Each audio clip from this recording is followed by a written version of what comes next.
मुझको रात को भी मेरे कानों में आवाज गूंजती है कि मेरे पति आ रहे हैं, दरवाजा खटखटा रहे हैं। पंचायत के बीच उनके रोहित भांजे ने बोल दिया कि वो मर चुका है। मेरे बच्चे इतना रोते हैं कि मम्मी पापा कब आएंगे। मैं अब भी उनसे बोल देती हूँ, बेटा वो तेरे पापा भट्टे पे, मैं उनको लेने जाऊंगी। हाँ। मैं उनको लेने जाऊंगी, आ जाएंगे तेरे पापा। कैसे घर का पालन पोषण चल रहा है? गांव में गांव बस्ती वाले राशन भिजवा देते हैं खाने के लिए, बच्चों के लिए भी, और रिश्तेदार भिजवाते हैं राशन। ऐसे घर इतनी बुरी हालत हो रही है मेरे घर की कि खाने तक को भी अनाज नहीं है मेरे घर में। वो जब सुबह घर से निकला था तो अपनी पत्नी से वादा करके निकला था कि जब मैं शाम को लौटूंगा तो तेरे लिए एक सुंदर सी साड़ी लेकर आऊंगा और घर का जो राशन खत्म हो गया है वो राशन भी लेकर आऊंगा।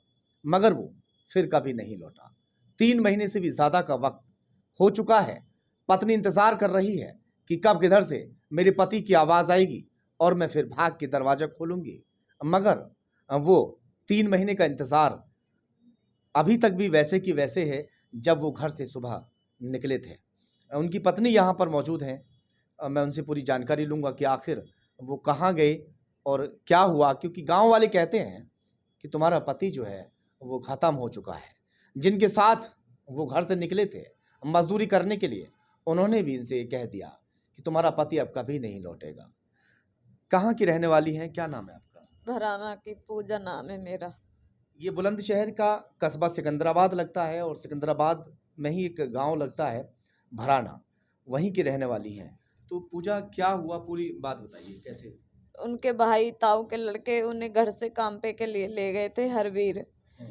तो सवेरे कह के गए थे, पूजा मैं तेरे लिए कपड़े भी लाऊंगा और बच्चों के लिए भी लाऊंगा और घर का राशन भी ले आऊंगा। मैं टाइम से जल्दी घर आऊंगा, पैसे मिल जाएंगे आज मेरे काम पैसे, मैं जल्दी घर आऊंगा और आप घर के लिए राशन लेके आऊंगा।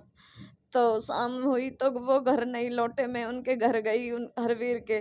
उन्होंने बताया कि वो काम कर रहा है अभी।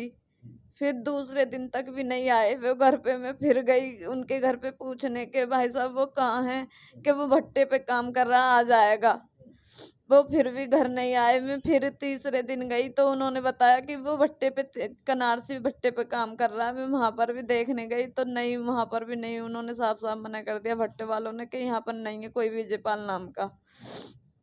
फिर मैं गई, फिर मैंने अपनी सासू भेजी तो उनकी पत्नी ने बताया कि वो नहीं है यहाँ, वो तो सो रहे हैं और तेरे 2 ही बेटे थे, तीसरा तो खत्म हो गया। फिर मैंने पूछताछ करी तो गांव में पंचायत भी हुई। पंचायत के बीच उनके रोहित भांजे ने बोल दिया कि वो मर चुका है। पंचायत में ऐसा बोला था? पंचायत के बीच गांव में घने सारे लोग थे, उन्होंने उनके बीच में बोला था कि वो मर गया है। पुलिस को मैं नहीं दिया उसको? फिर उस पुलिस को भी हवाले कर दिया। पुलिस आ गई, उन्हें ले गई पुलिस भी। वो उनके साथ उन्होंने वो 4-5 दिन थाने में भी रखा था। पुलिस ने उनकी जांच पड़ताल करी, फिर उन्हें जगह जगह घुमाया। पुलिस को भी वो गुमराह करते रहे।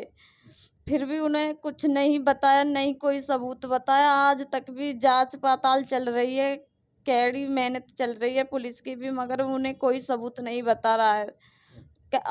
अब भी कहीं की कहीं बताता रहता है भांजा उनका रोहित। वो खुले घूम रहे हैं अभी खुले घूम रहे हैं, थाने से निकाल दिया जांच पड़ताल करने के लिए ही। फिर भी कोई सबूत नहीं बता रहे हैं वो। सबूत नहीं बता रहे। हाँ। घर से मजदूरी करने के लिए निकले थे रोजमर्रा की तरह, जिस तरह से वो भट्टे पर काम करते थे, ईंट निकालने का या ईंट लगाने का, वहाँ वो निकले थे। मगर उसके बाद वो फिर कभी नहीं लौटे। अब लगातार ये पुलिस के चक्कर भी काट रही है, पुलिस भी छानबीन में जुटी हुई है, मगर उसके बावजूद भी ना तो इनके पति का कोई सुराग लग पा रहा है। अब रोज़ाना अपने पति की याद में सुबह से लेकर शाम तक इंतज़ार में वहीं घर में बैठे उनका इंतज़ार करती रहती हैं। अब क्या है, अब क्या चल रहा है? मुझको रात को भी मेरे कानों में आवाज गूंजती है कि मेरे पति आ रहे हैं, दरवाजा खटखटा रहे हैं, फिर भी कोई नहीं दिखता। मैं गेट खोल के देखती हूँ, आज भी मेरे को ऐसा लगता है कि मेरे पति काम घर वापसी आ रहे हैं। बच्चे याद करते हैं पापा? मेरे बच्चे इतना रोते हैं कि मम्मी पापा कब आएंगे। मैं अब भी उनसे बोल देती हूँ, बेटा वो तेरे पापा भट्टे पे हैं, मैं उनको रोइए लेने मत, आप जाऊंगी, बताइए। हाँ। मैं उनको लेने जाऊंगी, आ जाएंगे तेरे पापा। हुँ। बच्चे से भी मैं यही बोलती हूँ कि तेरे पापा आ जाएंगे, मैं उनको लेने जाऊंगी, ढूंढने जाऊंगी।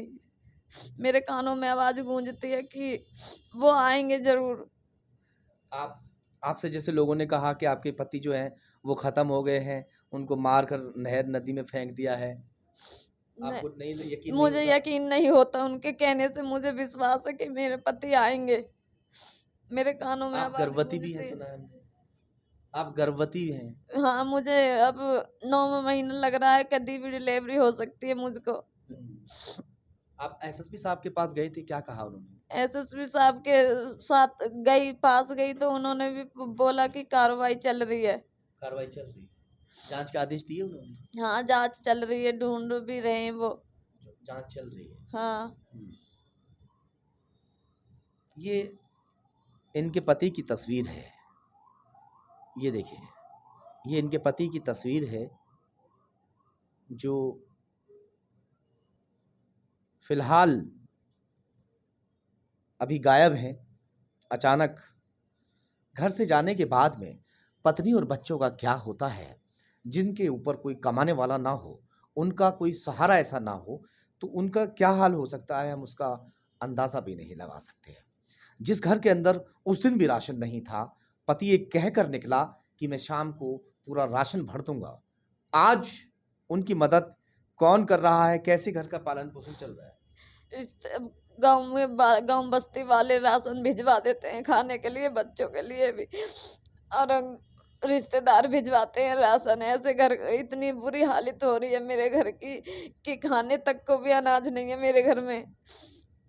पास पड़ोसी सहायता करते हैं मेरी, बच्चों के खाने के लिए भी, कपड़े वस्त्र भी भेजते रहते हैं पड़ोसी।